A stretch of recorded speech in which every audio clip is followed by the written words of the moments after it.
But Andy Diaz wasn't at the World Championships because he's now an Italian citizen. He's coached by Fabrizio Donato, who was here watching him on the back straight. And in the very first round, 17.75, 5 centimeters of the personal best he set by winning the Diamond League final in Zurich last year.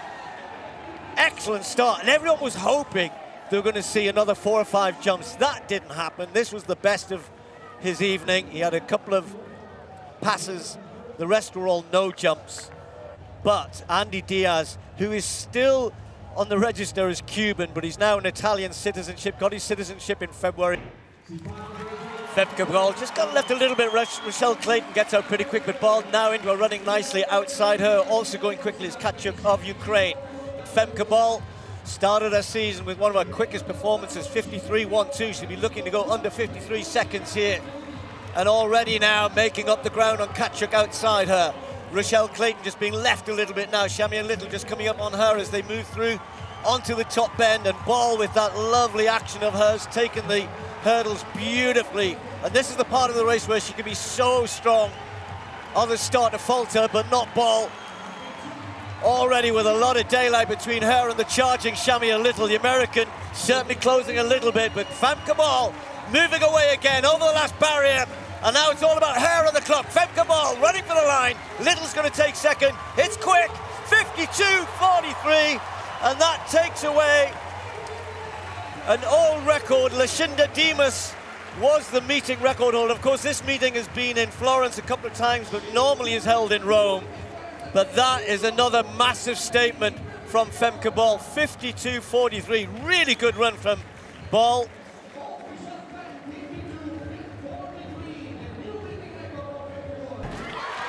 Long hold there, pretty good start there from Curley, not such a good start from Zimbine, going well at the moment is Blake over the far side, but here comes Curley, 400 metre man getting stronger and stronger as the line approaches, and he pulls away to a win by about 1.5 metres, Curley there, 9.93. Well, the meeting record never threatened, that's Justin Gatlin's from back in 2015, 9.75, but it is quick. It's a little bit quicker than he went in Rabat. That was a 9.94. Oh, and it's been adjusted to 9.94 the same time. And just looking at the wind there, the wind was absolutely still. Not a drop of wind in the arena. But Curley, Steve, winning yet again, pretty comfortably, frankly. Ominyala, 10.05. That's an improved run from the Kenyan. But he is operating so consistently, and that gives you further confidence and leads to good runs coming up. Well, Larissa Iapicino, who's been in great form. The Italians will be hoping she can produce something special tonight. The youngster, her mum, Fiona May, her dad, Italian pole vaulter, great talent in the family, and she is fulfilling all of that talent. Particularly this last couple of years. So early on in the long jump, just setting a stall out. This looks pretty good, doesn't it? And she knows there's so much expectation. Comes from town, just a few miles to the northeast of Florence. She's trains here. She knows this place well. Is a big fan of Fiorentina Football Club as well. She would love to get the win here tonight. It's a loaded women's long jump field, with 6.79, a decent start for the young Italian.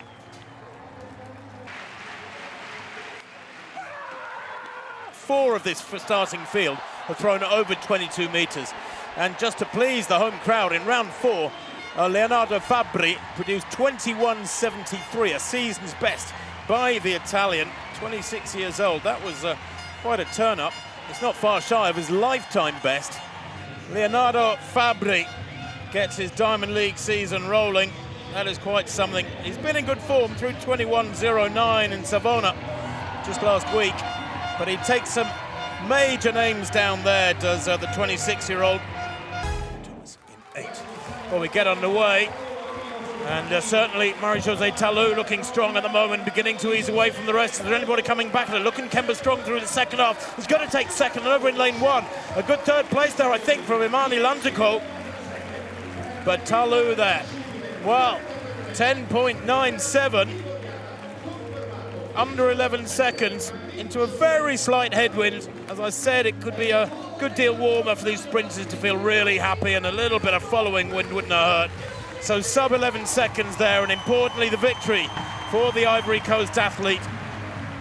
She was only 7th at the World Championships last year in 10.93. But when I said she's the nearly athlete, she was 2nd back in 2017 in London in the 100 and 200. She was 4th in Tokyo at the Olympic Games, 4th in Rio at the 100 and 200. You can look at her career and go, my gosh, so many near misses from Marie-Josée Tallou, but she is a serial winner on the Diamond League circuit, and Steve, she chalks up another pretty comfortable win there. So away they go then, 12.5 laps of the track. It's a big, big field. Couple of pacemakers out there. Paul Robinson of Ireland will be the first one to take them through the first K. Barrega now grimacing. Katir still looking strong. Remember, the Spaniard has fabulous speed in those legs. Where is Cheptegei, the world record holder? Katir is the front. 200 to go. Kipyegon now tries to kick hard, leans in on the Spaniard, and they have daylight ahead of Barrega. Cheptegei back in 4th place, but has he left it too late? There's daylight between this leading pair and the world record holder. Kipyegon takes a look over his shoulder. That is telling. Katir for Spain, grimacing, powering towards the line. Kincaid coming through late, and Grijalva, what a finish from him. Who's going to get it at the line? It's going to be so tight. It is Katir from Kipyegon. A great 3rd place from Grijalva, who takes many big names down. I think Cheptegei back in 4th place. What a funny old race that was. Women's 1500 gets underway. Fast pace in store. 350.07 is the time she needs. There's a big screen at the top of the back straight, and she's looking up at it. And she's on schedule here. She needs to run around 30 for the last 200. She's ahead of the lights. She's ahead of the schedule. Faith Kipyegon, the Olympic champion, a world champion. She's done both of those things twice before, but she's never broken the world record. It's an incredible world record. She's looking a little bit tired now, but she's left the lights behind, and she needs to. Faith Kipyegon charging to the line. Is it going to be a world record? Yes, it is! She smashed it! Faith Kipyegon. She is 100% the best ever. A world record here in Florence for the greatest 1500-meter runner of all time. Sensational.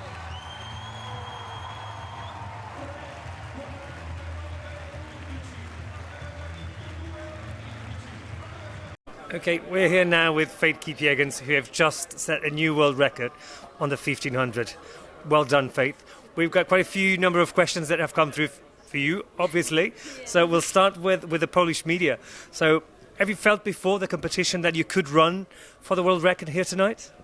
I didn't expect to run a world record. I was looking forward to run a world lead, which was 3:54, but I didn't expect a world record. This just came as a surprise, and I really thank God. I really thank my coach, my management for coming along and just telling me to be patient and just run my race. What were the conditions like out there, and was this helpful for you to achieve the world record here tonight? Yeah, absolutely. The crowd was really, really nice. Fans were cheering. That's why I was pushing the last 400 meters, knowing that I've left the wave line behind and everything was possible in front. And yeah, I was just focusing myself towards that finish line and see what was possible. Yeah. Trackdown USA have also a few questions. When you heard the bell, what was going through your head at that moment? I was still feeling strong. When I heard the bell, I was feeling I could still push more than that, more than I had. So I was really, really pushing and just hearing the crowd like, go, go, go, and I could still go very fast in the last 200. Yeah. Why did you decide to go for the world record so early in the season? I was not expecting to run this world record so early like this, but it just came as a surprise, and I believed in the training I did, and I knew everything was possible. My coach me, yeah, you are in perfect shape ever, so you can go there, just run your race and just focus towards the finish line. Yeah. And last one, we promised this one from NBC Sports. Will you keep running the 1500 after the Paris Olympics, or will you switch to another distance? I don't know, but let me still be head up towards Budapest fast this year and see what is possible this year to defend my title and towards Olympics next year. And then after Olympics, we will see what is possible. I'm going to try if I can swift to 5,000 and just going forward to marathon. Yeah. Why the 5,000? I want next week I will be doing 5,000 in Paris to see what I can do in 5,000, and after Paris Olympics I might switch to 5,000. I really like 5,000. It's long distance, and I want to switch to 5,000. Well, you've said that, and just like see what we're doing, knowing Faith Kipyegon, you're not going to make it easy for anyone else. What should they be looking out for? I know there are very strong ladies in 5,000, but I'm going to just run my race, feel how my body is, and just see what is possible in 5,000. I've ran before, but it has been a long time, so I want to see what is possible next week for 5,000.